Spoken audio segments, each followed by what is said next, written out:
Good morning, students, and welcome to week 4 of the class. This is your teacher, Dr. John Clayton. I was just going to give you guys a little bit of a brief update and overview as we continue into this week. This week is kind of an important one because we're going to be starting our first paper, which is called the process analysis. I will be going over a little bit more detail here in the next few days, to tell you a little more about it. But first thing, as always, is just to go through the materials first very carefully and read and make sure that you kind of have a little bit of an understanding of what it's about. Other than that, I'm still going through some of the grading and things, so those are being updated. They should be pretty close to being updated. I've also fixed any of the dates. There are a couple of things that for some reason were carried over from last semester that had old dates on this, so that should be fixed now. And the main thing for that is, as I mentioned before, it's okay to use the calendar view, which is that where it shows you like the days that things are due, but also make sure that you're checking in the module area of our Blackboard page, because that lists sort of in order everything that's on there. And so you don't want to just look at the calendar, because sometimes there are readings and other things that may not be on that calendar view, but they are still requirements that are due for the course. So make sure that you're looking at both of those areas.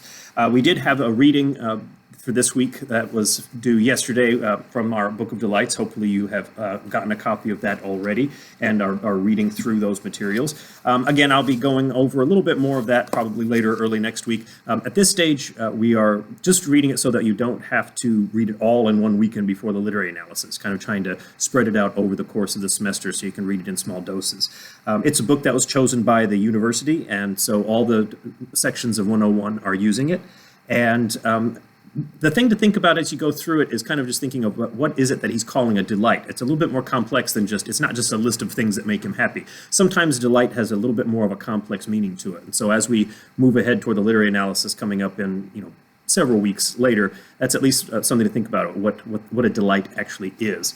Otherwise, let me look on the course and kind of give you some information for what we've got going on today or this week.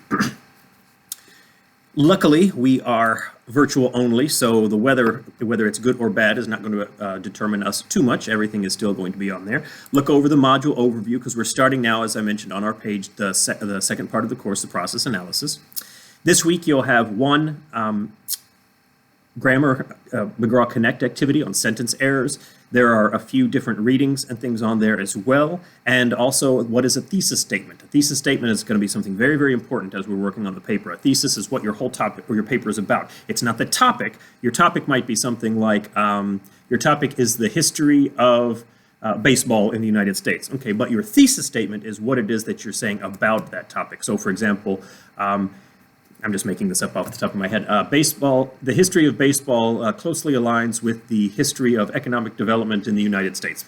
So it's something that you can write about and argue about. So look at that very carefully. And then there's also a short journal entry on your writing process. The purpose of that is just to get you thinking, not just of reading, but also to kind of put pen to paper, or more specifically, fingers to keyboard, and sort of get some of that information that you've got on there.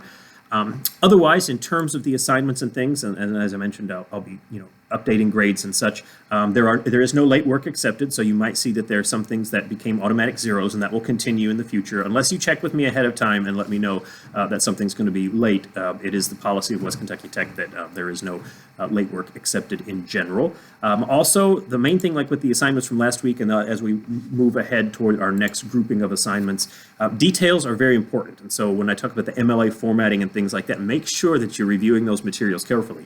Even though to you, because it's probably for some of you guys, it's your first college course or your first time doing a lot of academic writing, you might think, who cares? As long as I get the content out there, that's all that matters. But in the world, we do have standards for format and things that we have to use all through college, undergrad, graduate school, doctoral program, it doesn't matter. And so MLA is one of those, especially for the humanities and in English. So please make sure that you're paying close attention to that. Otherwise, like I said, this is just going to be kind of a first introductory little video and announcement. I probably will make another one a little bit later in the week after you've had some time to kind of go over the materials. As always, please feel free to contact me if you have any questions. And other than that, stay safe and stay warm and dry. And it looks like it's going to be kind of yucky weather tonight. And have a wonderful day. Thank you. Bye.